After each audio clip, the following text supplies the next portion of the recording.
Hey, math friends. Welcome to week 5 of our Figuring Out Fluency book study. I cannot believe we are at week 5. We only have one more week after this week, but this week we are going to be talking all about chapter 6. So if you are here live or even if you're watching the replay, say hello in the comments. Let us know. You know what? I remember I never have a prompt, but this week I want you to share in the comments when you start school. I'm so curious. Or do we have like some late July starters here, or is it August? I know I'm always shocked when people go back and start in July. That's just wild to me, but I know. I know it happens. So let me check YouTube real quick and make sure everything's good with sound and that we are live. For some reason, I'm not seeing comments on my end. Okay, there we go. I think we're live. Perfect. Awesome. Oh yeah, we've got people here. Welcome Brenda and Crystal, Celeste, Sarah, Marcy, Tasha, Jessica. So glad to have y'all here. I see a wide range. We've got August, September. I don't see any Julyers. Although, okay, July 25th. That's Camera. so early. Or 28th. So anyways, for those of you who are just jumping into the book study, because we do have people who are just now jumping in, my name is Brittany Heggie. I am the creator of Mix and Math, and I am joined with Christy, who is our lead math content specialist at Mix and Math. And so tonight the bulk of our time is actually going to be watching an interview that I did with Christina Tondevold. Christina Tondevold, she is the creator of Build Math Minds. I'm sure a lot of you are familiar with her. She's wonderful. She actually wrote the foreword for this book. And so I had a chance to chat with her and talk all about chapter 6. And I believe the interview is maybe like 40 minutes. I think. So we will have like a good 15 to 20 minutes at the end, and we are going to touch on 3 questions. And Christy and I have like spent time working through these questions to make it like as concrete and applicable to you as possible, because these are questions that we've seen come up a lot, especially this week. So just to give you like a little teaser, we're going to be talking about the question like, how do I fit it all in? And then what do I do if my students need the foundations, but we need to teach grade level content? And then lastly, there was a big uproar about the whole randomized groups versus consistent grouping. So we are going to talk about that as well. So we're going to watch the interview with Christina first, and we will touch on all 3 of those questions. And if we have time, which y'all know, if you've been with us every week, we rarely have extra time. But if we have time, we'll address a few more questions. So did I miss anything, Christy? No, I think you got it. Awesome. This was a great week. Yes, I say it this was. every week, but it was such a good chapter.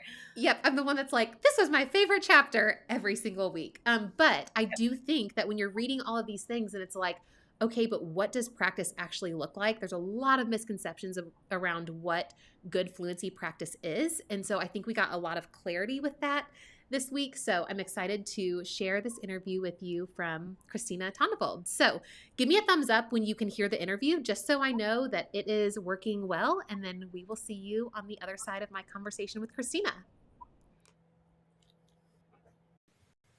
Thank you so much, Christina, for joining me today. I'm so excited to get to chat with you about chapter 6.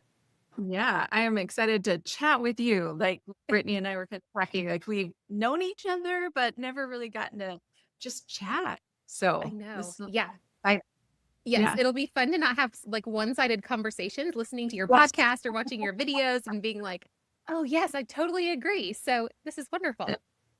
So, okay, this week is all about fluency practice. And there's so much confusion about what effective fluency practice is. And I am so thankful to the authors of this book to give us really just like a fantastic guide for what fluency practice is, or what effective fluency practice is. And there are so many great like routines and activities and all of that. So I just want to like kick us off with, I wrote down a quote. It's on page 131. And it talked about, so it's 131. It says, opportunity for practice cannot be measured in the number of problems or exercises on a page, but rather the number of times one is exposed to a situation, the frequency of that exposure, and the interaction or processing that embodies that experience. And so like, I think I highlighted that because the fact that so many of us have these experiences of practice being just like, how many can you get through? And they very clearly say it's not measured in the number of problems. I thought that that was like, I just appreciated that like clarity, in that it's a lot of what we grew up with as fluency practice maybe was not the most effective. Yes. Yeah. On that same page, I have in the margins quality over quantity, right? Like we we do need to practice. I think that's kind of gone by the wayside sometimes. In education, we have these pendulum swings where we saw it wasn't working the way that we grew up of the drill and, just time tests and all this repetition and just sit down and do the worksheet and have 50 problems on the worksheet. And then we go sometimes a little too far in education and we get away from everything that we felt like was harmful. And really, there's that spot in the middle where kids do need practice, they do need repetition, but we don't need 50 problems all at once, right? They do need the practice and quality practice. Like my big note that I was like, okay, I want to make sure this comes across when Brittany and I talk is that we need to have purposeful practice. Yes. Keep that in mind as you're reading through this chapter, is that practice should be purposeful. We need to be intentional and have quality reps over just a bunch of reps. So that was like on that page, I was like, oh, yeah, that's what I got to remember is quality, quality, quality. Yeah. Yeah. Well, and it even says like on the very first page, it's like, this is like a main ingredient to fluency is this practice. But just like you said, it's the intention behind it. It's like what is the purpose for this practice?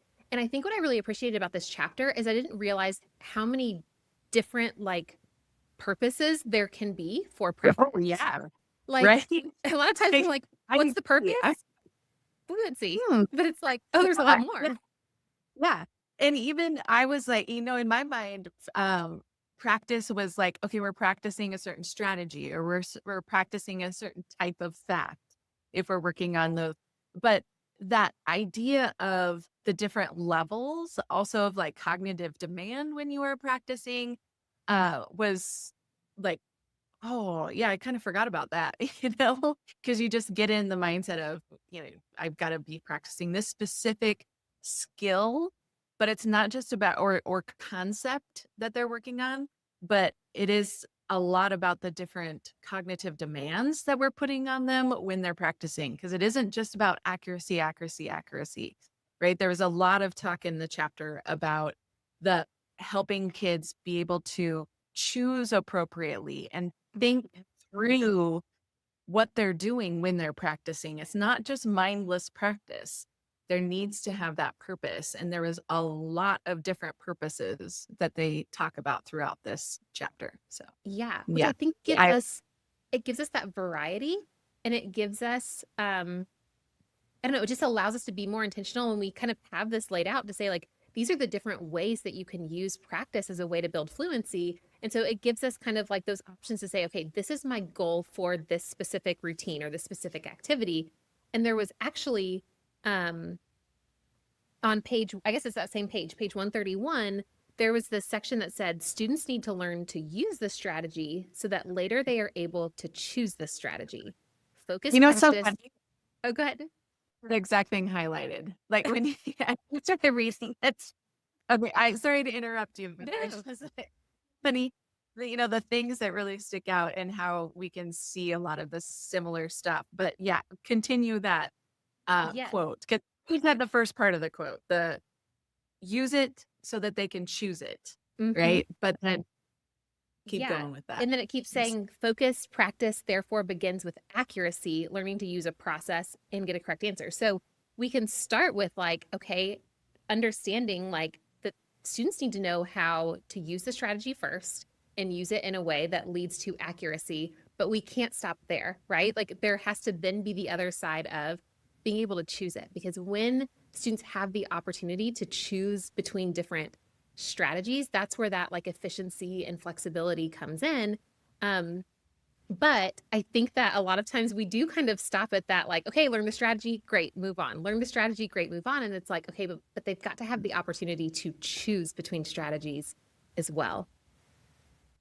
Yeah, I think that's one of the biggest roadblocks for a lot of people, whether it's educators, parents. It's like, why are we teaching them 5 different ways, to do something when we could just do one way?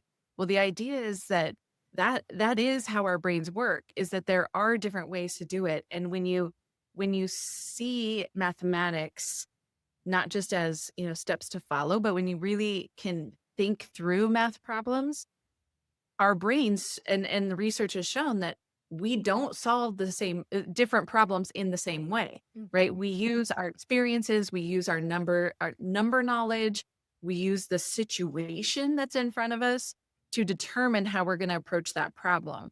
And it's not just about here's 5 different ways to be able to add or subtract or multiply or divide, but it's we want them to think flexibly and to practice that flexibility. And part of that flexibility is being able to choose which strategy makes sense to me in that situation. And that's one of the hard parts of our textbook is the practice it tells them which one to use, which in the chapter we just say, like, there does need to be focused practice. We do need to practice certain things, but they need to be able to decide when it's appropriate to use that strategy, because when you think about it, every problem we give them is appropriate to use that strategy, or else we wouldn't be giving it to them, right? Right. So in that moment, yeah, it's great to use doubles or doubles plus one or the make 10 strategy, or think about 10 to help you with your times nines or what, but can they recognize those situations when it's just a bunch of problems in front of them? That's a huge piece of it. Yeah. And I think that a lot of times, like we see, going back to what you said about like parents are like, why are we teaching all of these strategies? And I think sometimes as teachers, we are like, why are they teaching all of these strategies? I think sometimes we think that like, well, if they can get one, then they're good. Like we are teaching all of them so that I've said that too, Brittany. Like, yes. it's like, I don't care as long as you have one strategy. I told my students that. Yes. Yeah. And now we've learned it's not really about that. Exactly. Yes. And I think there's somewhere in the book, I know I highlighted it, but I'll just not ad lib, but whatever, paraphrase. There we go. I'll paraphrase the section, but I think it specifically talked about how the strategy that you use is dependent on the numbers, it's dependent on the child and their confidence and what they have in their toolbox. And so, just like you said, like this strategy can be a fantastic strategy, but it may not be a fantastic strategy for every situation or every set of numbers that they come across, which is why we need multiple strategies so that we can flex them depending on the problem that's in front of us. Mm-hmm. Yeah. And it's hard because like when I grew up, I was the kid who had one strategy and one strategy only. Most of us were, because that's the way it was taught. You were taught the procedure, you followed the procedure. You were a mimicker, right, of those steps and procedures. You weren't really a thinker of mathematics.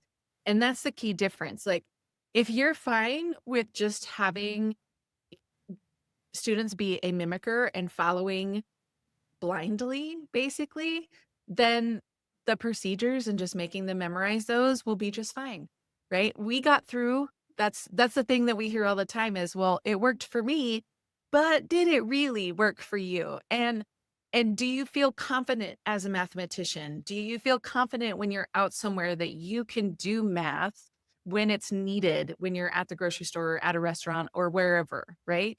Can you do those things? Or do you feel that anxiety start to creep in like that? That's a telltale sign that it really didn't work for you. And then there's people like my husband, we grew up together and we had a lot of the similar style of teachings, and yet he thought differently. He was taught the rules and procedures, but when he looked at a problem, he was like, I'm not doing that. I'm going to do this. Like he had those thinking strategies without ever being taught them. And he saw connections. And there are kids that are like that. We're just trying to help all of our students see those connections so that when they look at a problem, they can say, I got that. I got that. I don't have to sit there and do paper pencil to figure out a 15% tip, which I know like it's hard nowadays because everything's right there at their fingertips with the calculator on their phone. And we grew up in a time where the teachers would say, you're not always going to have a calculator, right? And so we had to there was that need to have to practice and get good at this thing because we would need to do that mathematics. And now it is difficult because they can just I can just do it on my calculator or my phone. But can they think about it? Because the calculator does the procedure. Our brains do the thinking, right? Our brains can look at a problem and decide, what should this be about? And then can tell whether or not that calculator is on. Because how many times have you put something into a calculator, it doesn't come out right?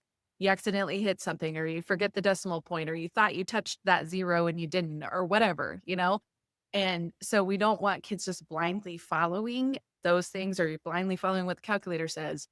The whole idea is to teach thinking. And I would say that I don't think I was of the mindset, even when it came to practice, like it's still hard for me, that recovering traditionalist in me is like practice time is a time to kind of be more traditional, like it's about accuracy. It's about just practice, practice, practice. And rereading this chapter again, I was like, I could feel that recovering traditionalist in me that was creeping out previously. And I'm like, oh, I've really been thinking about practice in the wrong way still, that there is a whole lot more thinking that you can have kids do even while they're doing that repetition in practice.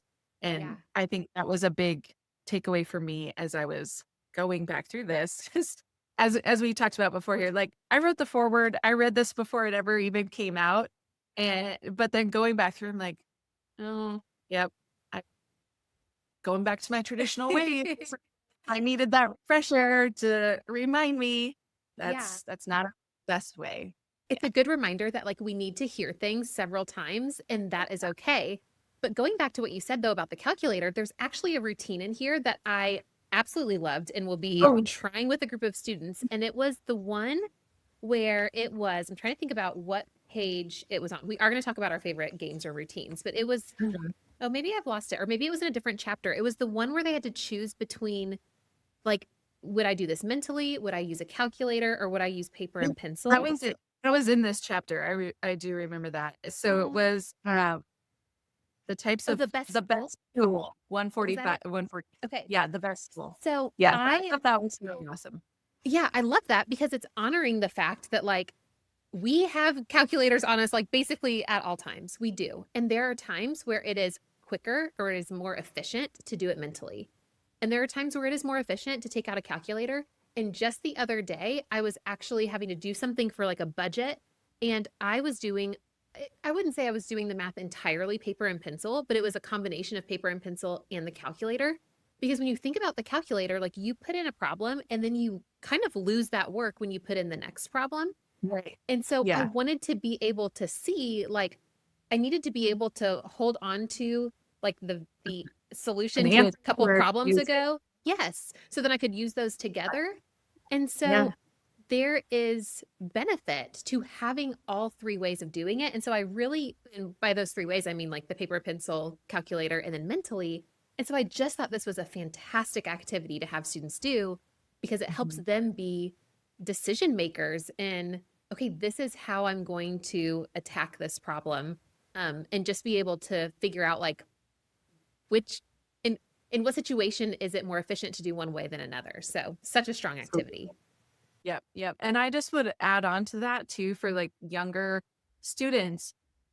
We often tell kids, like we want them to get away from fingers, but that is a tool and that should be part of that. So if you decide to use the best tool, for younger kids, it could be something like fingers as one of the tools, because if I'm adding something that's like 3 or less, using my fingers is a fine tool. If I'm adding something like 7, 8, or 9 as a younger kid, we don't want them counting one by one. We want them to break things apart and use some kind of strategy to help them, or just know it, right? I just know that fact. That's an option as a tool, because especially when you're working with your facts, just knowing it, I just use, I just know that. Yeah. That's awesome. We want them to have those things. That's it. That's an okay tool. So just thinking about ways to kind of modify that tool, because some of these, examples. Sometimes in the book, you're like, how will that apply if I'm a kindergarten teacher? So just try to think about those tools, those strategies, things that your kids are, and I say kids all the time, but your students, your students are grappling with and thinking through, and we want to honor each of those things. And yeah, calculator may not be a tool you want to like really expose them to in K1 or 2. It's up, I mean, that's up for debate on some grade levels. But I just want you to think about what are they using and honor all of those things, because the fingers to me is a lot of educators feel like those are like calculators in the later grades. It's like those shouldn't be used. We need to go away from them. But reality is they're always with us and I helping our still use students my fingers sometimes on things. know when it's appropriate. That's the Yes. whole goal, is when is it Yeah. appropriate? Yeah, absolutely. When your brain's tired and you're like, I just need to like quickly use your fingers. But okay, so I have a couple of thoughts in response to what you said. First off, I love that modification to this routine, because this routine can totally be modified for really any tool, like Any number anything. line, like any of those kind of models or tools that we tend to use, like, yeah, just Yeah. hear those. Mm-hmm. Yeah. Well, and I think this also goes back to what we were just talking about, in the sense that that intentional practice, like this is practice, but it is practice with a very, very different goal or purpose than just here's a sheet of 50 problems, like just practice and get the answer. Like this is intentional practice around like choosing strategies essentially, or choosing, this would be more so like choosing the tool, but it's just one way that we can practice in a way that's, I think, is really powerful for students in building that fluency. Yep. Another example of the different ways to practice, right? That was key. I feel like as you go through this, it was like just thinking about all these thoughts that I'm like, oh, I never thought of that. Oh, that's a great, like, I mean, that happens a lot throughout this entire book. But for me, I was very thankful that you asked me to do this chapter. And previously we had talked about a different chapter. Yeah. And I was like, some things just come right time for you. And I felt like revisiting this chapter was like right time for me. Of there's so much that I had slipped back into my traditional ways when I to practice. Yeah.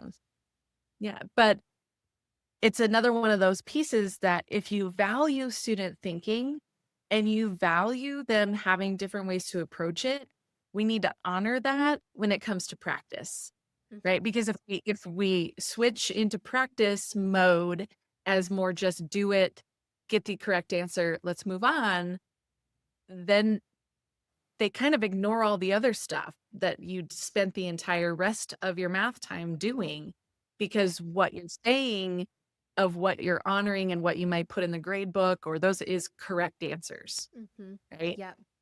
So if the rest of your math time is about getting kids thinking and those kind of things, take a really hard look at this chapter and your current practice of practice and decide if there's some things that you could modify to make it really honor the rest of your math time and what you're telling your students you believe makes a good mathematician. Yeah. Well, and so, okay, so talking about student thinking and valuing student thinking and all of that, one of the things that just really stood out to me in this chapter and really throughout this entire book was just how much focus was placed on students' reflection of their own thinking. I talked to John a couple weeks ago, and he mentioned that we need to trust kids. Like we need to trust that they understand like what they're doing or what they're thinking. And there was a whole section that talked about just the power of the reflection after the practice. So they're practicing, and then we're talking about why you chose that strategy or why you did something a certain way. And I think that kind of goes back to exactly what you're saying about what we value, because what do we typically like talk about? Or I wouldn't say what do we typically, but a lot of times our go-to thing to talk about is like, oh, you got the right answer. How did you get that? Not a bad thing whatsoever. But to just have this other angle of something that we can talk about, and it being the reflection of like, why did you choose that strategy? Why was that the most efficient strategy? Why didn't you choose this other strategy? I just thought it was so cool. Yeah, that whole thing about it, I found it was on 134, quality practice is processed. And the thing that I highlighted on that, the very bottom of the page, reflection is closure. We hear a lot about the closing time of a lesson and how powerful it is to have that closure of a lesson. And it does, closure is essential for learning, eh, was part of that sentence. And I was like, I'd never really thought about needing closure when they're practicing, because to me, sometimes practice was the closure, it Yeah. was the culmination of a job well done, was Mhm. because you answer those questions correctly at the end of a lesson. And that piece of the book was really like, huh, yeah, we need to have them be talking about what worked, what didn't work. Would you use this strategy? When would you use this strategy? Why not? That whole part of the book gives you ideas on what to ask in that reflection time. Yeah. And I love that they included the number strings in that, because to me, number strings are so powerful for getting kids talking and reflecting about what they did. So I think that that's a very cool way to practice that brings in that process time for kids to think through what they're doing, why they're doing it, and would they do it beyond those problems right there in front of them. Yeah. Yeah. I feel like we kind of need to like take back the word practice because there's so much of this that I'm like, I think I have like my own idea of practice from like how I experienced practice in math.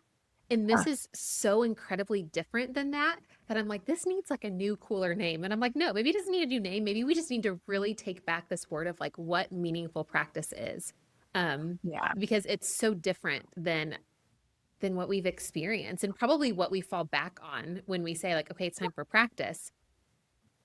Yeah. It requires a lot more it requires a lot more intentionality and planning, I think, as well, which Mhm. can feel maybe a little bit overwhelming. But again, I think if we have this, like if we kind of use this as a guide and see we've got these different strategies, let's focus on the two aspects, like learning the strategy and then helping them choose it. We really can kind of, it makes it a little bit less overwhelming when we've narrowed the focus just a little bit. Yeah. One of the things that came to mind as I was, I don't remember where I know I made a note of it um, in here, but I don't remember where I put it. But as you were talking about that practice time, like it was kind of one of those things that was easy for math, like it's easy to grade, it's easy to do. We can just print off the worksheet or just use the problems in the book. Like it's a piece that even as a recovering traditionalist, like it's hard to always be coming up with stuff. So if you feel, if as you were reading this, you're like, this seems so overwhelming, to also add in a different way to practice mathematics. What came to mind as I was reading this is a few years back, we had Zandra Arajo. I'm going to mess up her name now. Arajo. uh, I'll look it up. I'll give a link with correct spelling, all of that stuff. But what I remember from this, and again, my memory is not always that great. Sometimes That's why me was too. I good at math? I could memorize, right? But like some things I'm like, I have this vague sense of what I remember. And there's like key little pieces of that. And apparently her last name is not one of them that is coming to mind. I'm But the the same piece way. I remembered was her session was all about choice. And you can take that practice that's in your textbook or a worksheet that you download off the internet, and instead of giving the entire thing and saying you have to solve all these problems, you can give choice and say, hey, we've been working on this specific strategy or whatever. Go through this worksheet that you just printed off of worksheets.com or whatever, wherever you got it, and pick 7 to 10 problems off of this worksheet that you would use that strategy, and tell why you picked those. Right? Like that's a quick way to practice. Mhm. It's focused on the strategy you were doing. It's giving them choice to make decisions. It's having them reflect upon what they would do and why, right? It's easy on you. Sometimes, if there, because it's hard to be a teacher, especially an elementary teacher. Like, you are teaching all the subjects, and as you read this book, you're like, oh man, there's so much I have to change. Well, if it's overwhelming to change your practice, keep the practice, but pull part of it out. Like, you don't have to use them all, just pull parts of it, or let the kids pull the parts out. Let them decide what makes sense in the context that you've been working on at that time, right? Like, it doesn't have to be recreating everything. Just look at what you're doing and find little tweaks that you could do. Yeah. Yeah. And I think what they talked about that maybe on like the very last page of the chapter. And I remember reading that, and it was very similar to the example that you said, the person that you were talking about shared. And I don't know exactly, it was somewhere on the last page, but it was basically saying, like, take this, give them the choice, be like, which of these problems would you use this strategy? And I think also there was another section in this chapter that talked about using, like, not needing every single day to be a different routine. I think they said that there are some teachers who will take one routine and that will be the thing that they use that week. And so I think that also makes the practice and the change in our practice a little less overwhelming when we recognize this does not have to be different every single day. And a lot of these routines, like, I loved the share, compare routine, where one person does it one way, another person does another way, and then they get to compare how they did it. I was like, you could use that. I mean, that to me is like a new staple for me. You can use that. Pull that out every week. Yes. It's kind of like think, pair, share. Like, we use that without even thinking. So it's like, if we can just adopt some of these like practice activities or routines and use them in really flexible ways, it does minimize that like overwhelm with, changing what practice looks like in the classroom. Yeah. One of my favorites in that chapter was the very first one, the fits and does not fit. I think it was at 135 or 133, sorry. The fit and doesn't fit. And that, again, you could take the worksheet or whatever, the like problems at the end of your textbook, whatever it might be, and cut it out. Like, have them, you print off the worksheet, and then they decide with their partners or individually, even if you want to, like, this one fits, this one doesn't fit, this one fits, this one doesn't fit, right? Like, they could do that so quickly, and it's less stress on you as a teacher, right? Like, I don't want people to feel overwhelmed to the point where they don't want to implement these ideas. And so find little ways that will work for you. And like always, you don't have to change everything. Just find little ways that you can make small changes throughout the year. And as you're seeing the success, you'll be like, okay, I'm going to do that more. I'm going to do that more. Right. But yeah. And so many of these things, like I was looking at even just that problem sort. I was like, oh, we use problem sorts all the time. Like, I have a problem sort for, I think we have a fraction version and then a addition version, but it's basically getting students to estimate, like, oh, this is like this is close to half, this is close to one, this is more than one. I was like, that exact same activity can be switched to thinking about different strategies for like how they are, figuring out the answer or something like that. So a lot of these things, I think that we are probably like set up to be able to use with just tiny modifications. So little tweaks. Yeah. Yes. Little tweaks. Those are the best ships in the classroom, are the little ones. Okay. So there was a section in here that I just wanted to make sure that we talked about, because I think it's really important. And that was all about making connections. And so I know that is something that you and I talk about connections all the time. But I think it was this quote right here on page 136. It said, prompting students to make connections helps them look for relationships themselves, and it helps them generalize strategies. This is explicit strategy instruction, and it is necessary to ensure that each and every child develops procedural fluency. And I wanted to make sure that we like brought that quote forward. One, because it talks about the importance of connections, but also I think it brings a lot of clarity around what explicit strategy instruction is. And it is helping students make those connections really clear. So I don't know if you have any thoughts about either of those things, connections or explicit strategy instruction. Yeah, explicit strategy. Like, I think there's, again, it's one of those things like when somebody says explicit teaching, explicit instruction, we all have this varied idea of what that is. And so the thing that has helped me is thinking of the opposite, explicit versus implicit.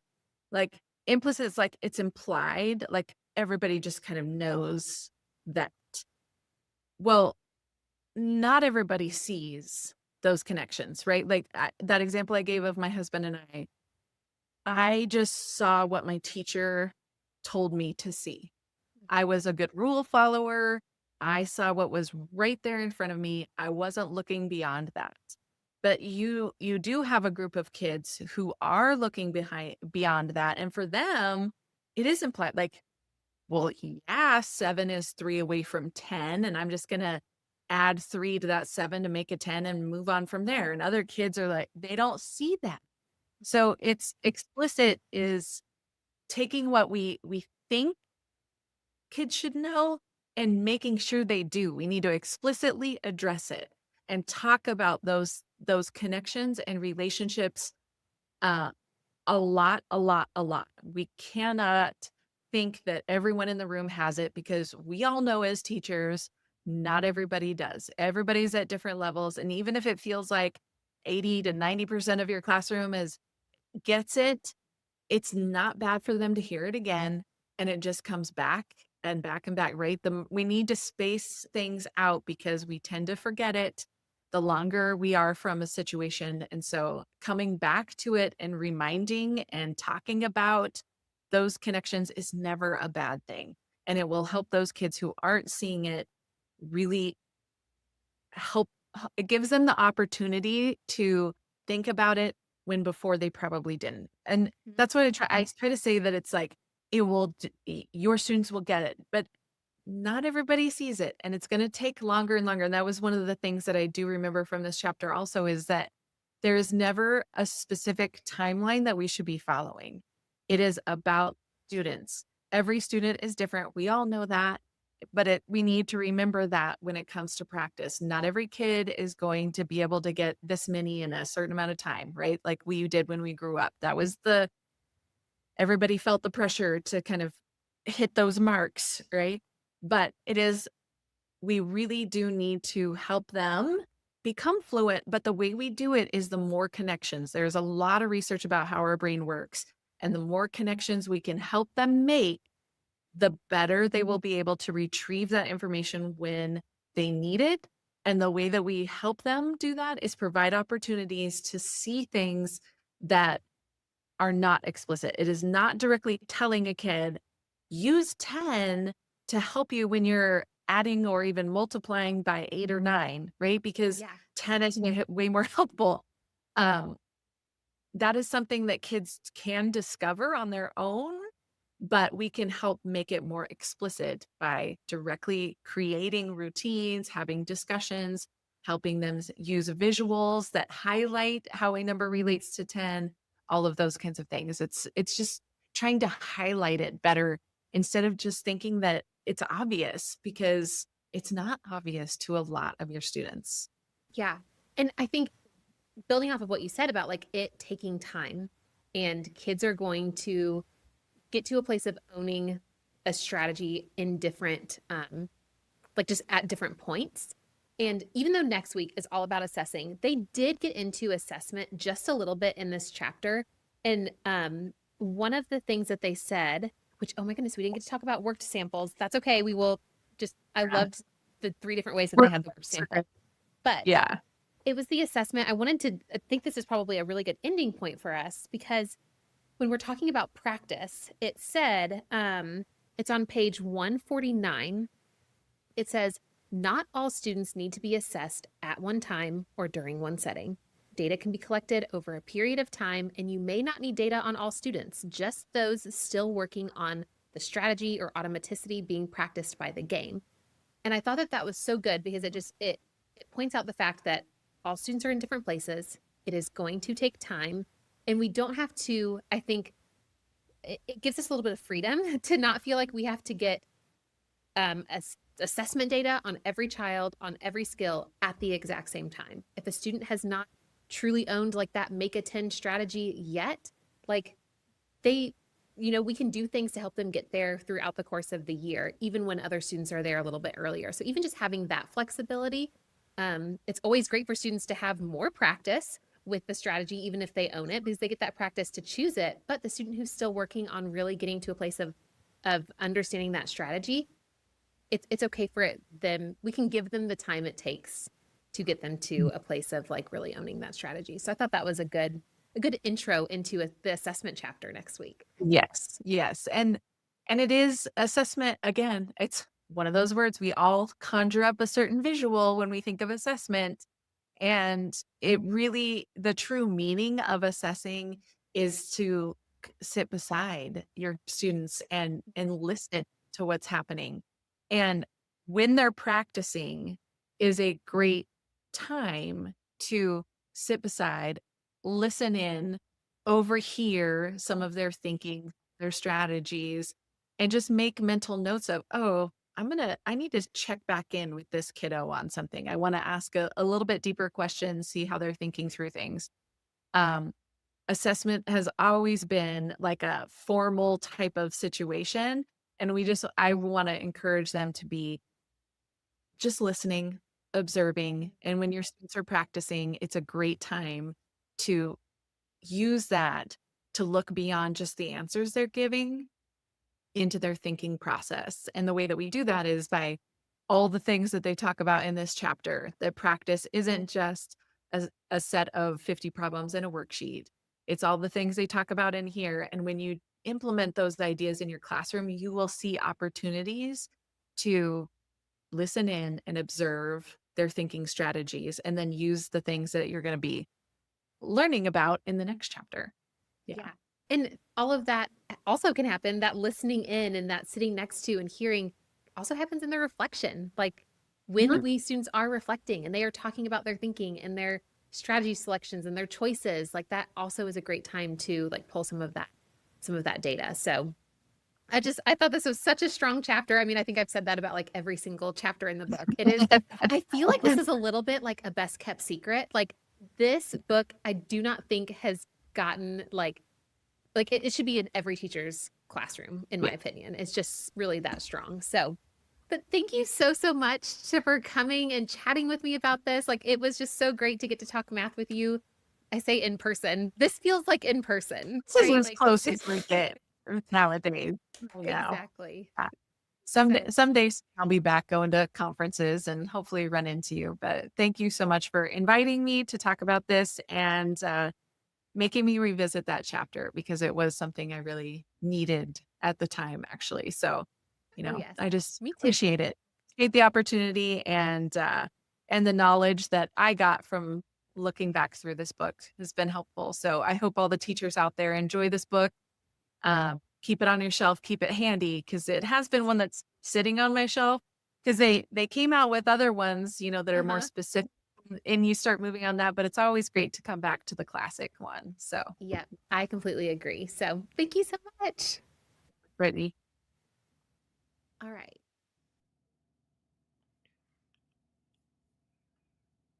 Okay. Can you hear me? We should be good. I hope you enjoyed my interview with Christina. She is just so sweet and such a wealth of knowledge. And so I loved getting to chat with her about practice. We have got 17 minutes, which is the most we have had for questions. Yay. So we are going to dive into these big 3 questions that we saw repeatedly show up in the on the questions post. And so the very first one was essentially like, how do I fit it all in? I think we saw that one. Probably a third of the questions were that. Yes. And I think that some version of that question has come up every single chapter this entire last 5 weeks. So we definitely want to make sure that we're trying to hit that one as thoroughly as we can today so that people feel like there's some kind of like lessening of anxiety around fitting this all in. Yes. And so Christy and I chatted a little bit before this about like, okay, how do we want to make this like as on the ground, like concrete as possible? And there were really 2 things that we kind of landed on.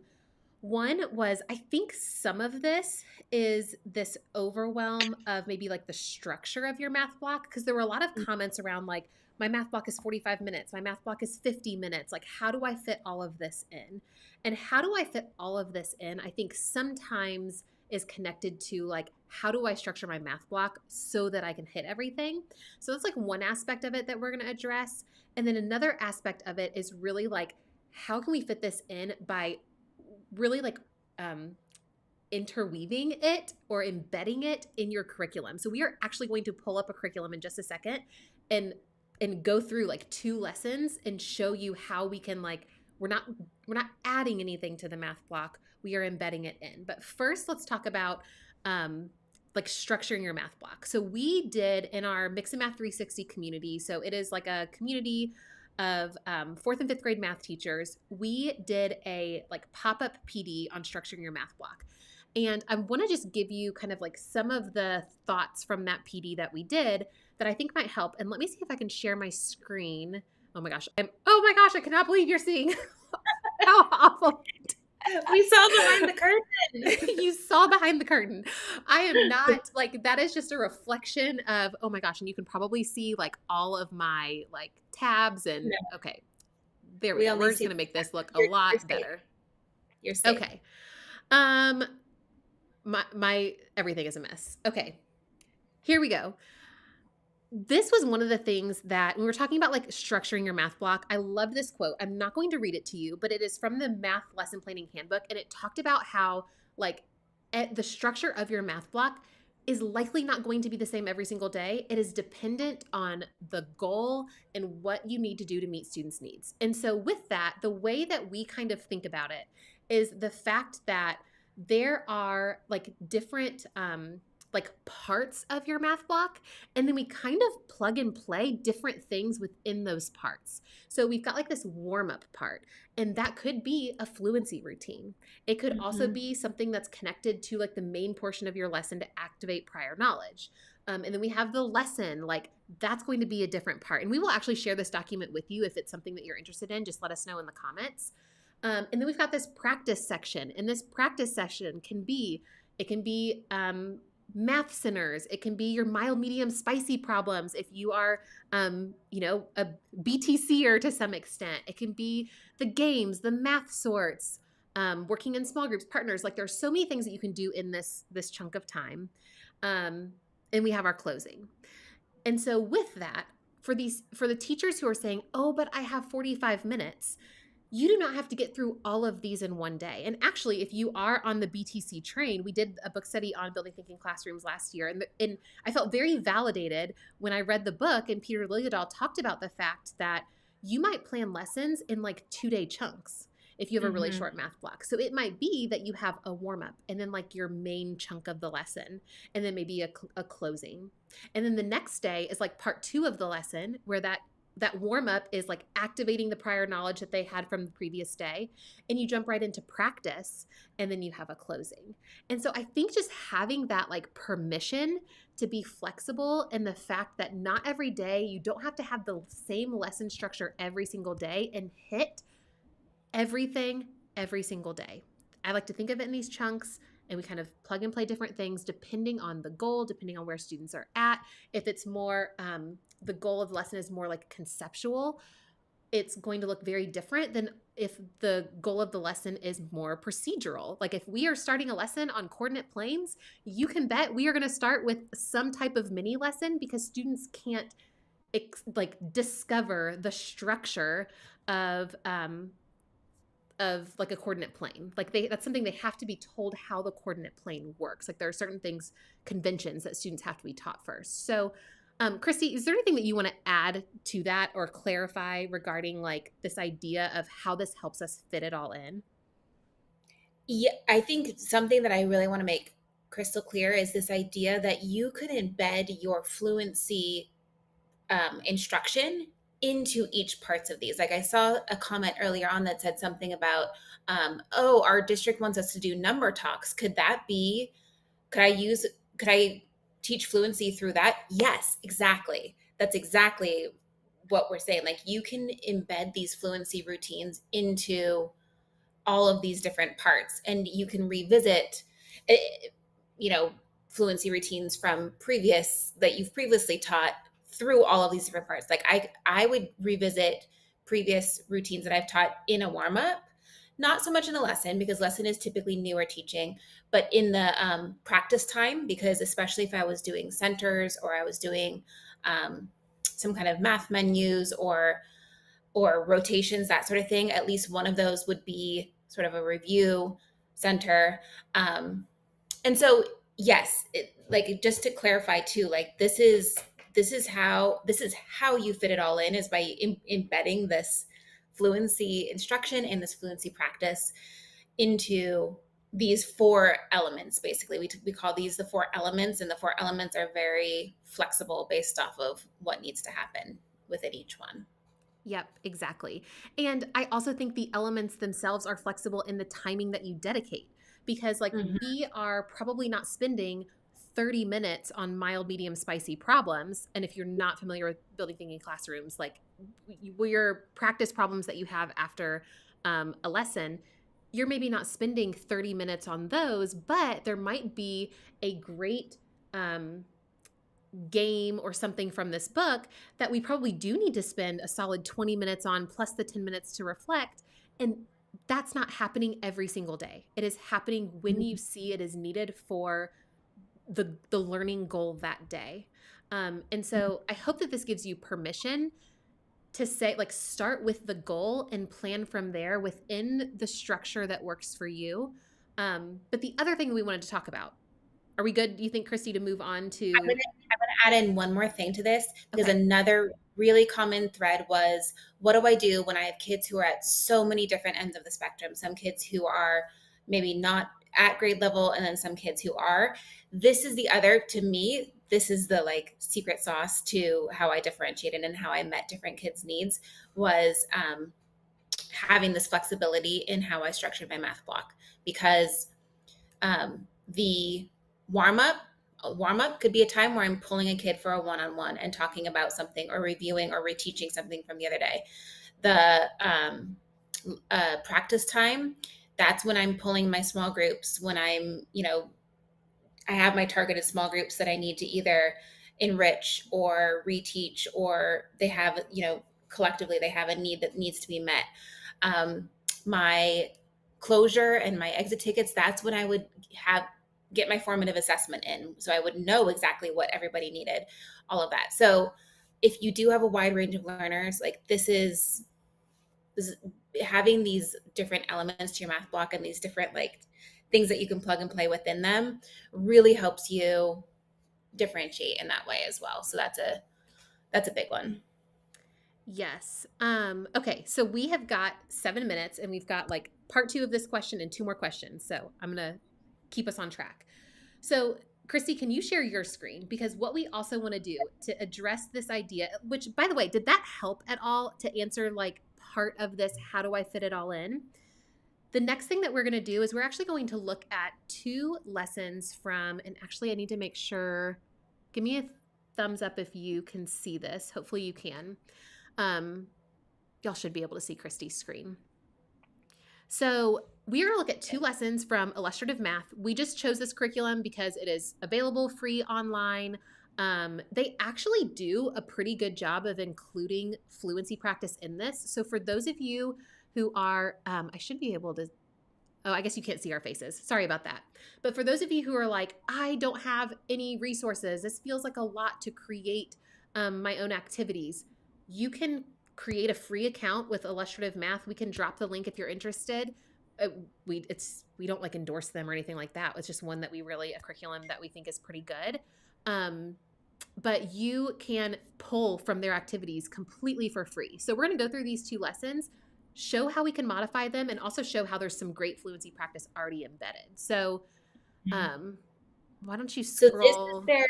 I was going to say, this is their lesson on a standard algorithm to add and subtract. So you can imagine this would be one where there's a lot of need for fluency. So IM is the curriculum that I am most familiar with. This is the curriculum that I taught and that I was a coach for my TK through fifth grade school. And they have some really good warm-up routines that lend themselves super well to fluency. And they have one that's called estimation exploration. It's kind of a tongue twister. If your curriculum doesn't have warm-up routines like this, imagine how easy it would be to create, right? Like they're just giving this problem, 42,050 minus 3,790, and then they're having the students create an estimate that would be too low, too high, and then about right. And so it gets back to, I forget what that chapter was that talked about the importance of estimation. Um, but this is a fantastic routine that you take any problem practically and use this as a warm-up routine, just like an estimation. Yeah, keep scrolling. And where was the part? Okay, here we go. This one right here. So the gist of this activity is that we have these different step counts, and then there are different questions on the side, which, like, look at question number 2. What is the difference in the number of step counts she took on her most active day and on her least active day? That feels like a very direct question, but this is a great time to bring in this routine of share, share, compare, which I can't remember exactly what page that share, share, compare activity or routine was on. But that when we say, like, embed it in your curriculum, this is exactly what we mean. Because rather than just asking students, what's the answer, we can say, okay, share, share, compare. Find your partner, share how you figured out the difference, let your partner share how they figured out the difference, and then compare. And then we can have a discussion about which of these strategies that students used maybe worked for this set of numbers and maybe which ones they didn't. So we're having a fluency discussion using a routine, but attaching it to the curriculum. Like, we're teaching the curriculum through the lens of the fluency routine. Does that make sense? Let's keep It's scrolling. So, oh, it's go so ahead. much about layering in that questioning and layering Mm-hmm. in how you teach and how you respond and how you present it to students. It's not necessarily so much having the materials. Yes. Let's go to Do you which want to? we can just let's just address the fact that, like, this is a free resource, and this is another Mhm. great one that's specifically looking at strategies. So this is fluency practice that you have access to. So definitely explore this curriculum for free online if you don't have the resources that you feel like you need, for fluency. But I think there was another lesson that we wanted to There's look one at. more lesson. I'm gonna go to lesson 19 because that one, the warm up. Here's the warm up in green here, where they're And asking students to figure. They're reviewing, right, subtraction with mixed numbers or fractions greater than one, we should say. Um, and go ahead. You had a great kind of like yeah, breakthrough of what you could do with this. so this one, it's already a great fluency like activity because you're having students solve it mentally. But if we want to use some of the activities from the book, this is a great time to do the on page 132, the strategy problem sort. And this doesn't Mm-hmm. actually, you don't actually have to do it as a, like, sort with paper. You can if you want. But this is a great time. Like, let's say, like, making 10, for example. And actually, in this case, it would be like, or sorry, not making 10, counting up. Let's say Yeah, that's the yeah. strategy we're focused on, is counting up. And so students go through and they figure out which of these problems is counting up a good strategy for. Like, it might be a really good strategy for 1 1/4 minus 3/4, like just counting up by fourths. But it might not be a great one for 3 2/10 minus 2 7/10. And Yeah. so, again, we're teaching the curriculum exactly like, it's listed here, but through the activity that was provided in this chapter. Mm-hmm. Yep. Um, let's see. Was there Did we anything else in this lesson we wanted to highlight? So IM does a good job of using the worked examples. And so you can see here, like they incorporated the worked examples here, and this is actually an error analysis. And then in the previous lesson, they had the worked examples where you were comparing two strategies, like one strategy used expanded form, and the other strategy was the standard algorithm, and they had students comparing the two. But if your curriculum doesn't have this, it would be, I think, like Christina said in the interview, just a little tweak. Like, you could probably make these worked examples yourself very quickly, and this could be your lesson. Like, this could be a major chunk of your teaching time right here, is kids, comparing these worked examples or finding the errors in these worked examples. Mm-hmm. So tiny tweaks, even if you are not able to use another curriculum and your curriculum is not IM, or you're not able to use IM, I think there is ways to do those tiny tweaks. The last thing was it this one that you were thinking of, Brittany? I'm not sure, but I think we still have 2 more questions to hit. So let's move on. Awesome. But hopefully that, oh, whoops, we've lost. There we go. Okay. Hopefully that was helpful in just seeing how we can kind of teach the curriculum through the lens of fluency, and it really like weaving in both. Okay, so we had 2 more questions that we wanted to talk about. Give me like 5 more minutes. Another question that came up quite a bit was, how do I teach, or how do I build students' fluency when we have students who still need the foundations? They are really struggling with, like single digit numbers, and we're asking them to do multi-digit numbers. And we've kind of touched on this a little bit over several weeks. And so I actually thought about something else that I had not shared that I think might be helpful. So this idea came from one of the CGI books. It's Cognitively Guided Instruction. But we wrote a blog post on this. Actually, goodness, I wrote it years ago, maybe like 2017. I'm not sure. And it's called Number Choices. And we can drop the link to the blog post. But if you go to the Mix and Math blog and just kind of like scroll, you'll find a blog post that specifically says, I think it's like differentiating math with number choices. And that idea came to mind as we were talking before this, about the idea that this is a way to teach the strategy, but give students an opportunity to choose a set of numbers that makes the most sense to them. So maybe we are talking about, like, maybe we are working on, I'm going to go back to like counting up, and we're using fractions because that's our grade level standard. Maybe that is the focus. We're focusing on counting up, and the goal is that students are doing it with mixed numbers, but we can give students options. So maybe we give them a counting up problem that is like, I don't know, like 27 minus 19. And then we give them another problem that's maybe, we know halves are they're a lot easier for students. They're more foundational than working with like fourths or fifths or ninths. And so maybe the next set of problems is like, or the next set of numbers is like 3.5 minus 2, or 2.5, or whatever. And then we have another set of numbers that's even more challenging.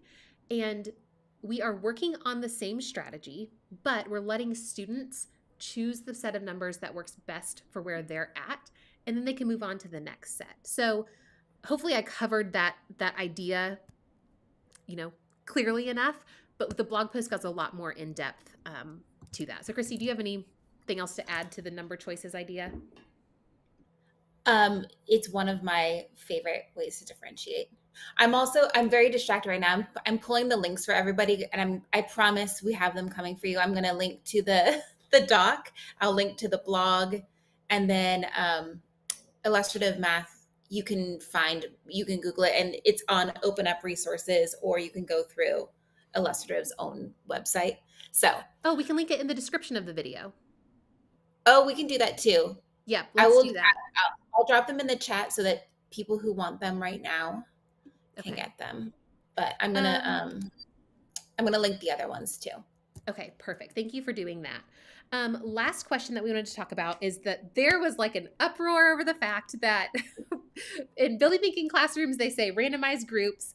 And in this book, and funny enough, I think it was a couple weeks ago, I addressed the fact that in this book, actually it was in the Productive Struggle book, which is also John Sangiovanni, they talk about being intentional and consistent in groups. And I think this is an example of,